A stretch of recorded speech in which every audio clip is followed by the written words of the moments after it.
तर तसं काही होणार नाही। या 8 मंडळामध्ये गौला वडगाव, दादेगाव, धानोरा, कडा, धामणगाव, डोयठाण आणि टाकळसी या 8ही मंडळामध्ये अतिरिक्त पाऊस झालेला असल्यामुळं त्या ठिकाणी सर्वच्या सर्व शेतकरी हे मदतीसाठी पात्र ठरतात। त्याच्यामुळं शेतकऱ्यांनी याच्या बाबतीमध्ये चिंता करू नये अशा प्रकारची विनंती आहे।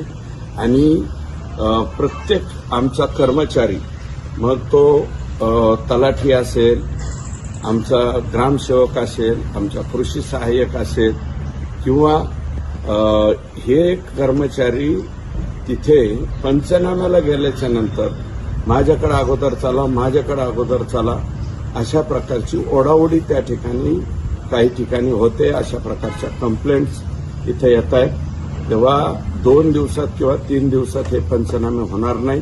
नुकसान प्रचंड आहे। पुढची 5-7 दिवस याच्या पंचनाम्याला लागू शकतात। त्याच्यामुळे शेतकऱ्यांनी घाबरून जाऊ नये। कोणीही जे कोणी या महापुराचा जो कोणी याच्यामध्ये बाधित झालेला असेल त्या प्रत्येक व्यक्तीला या ठिकाणी मदत मिळणार आहे।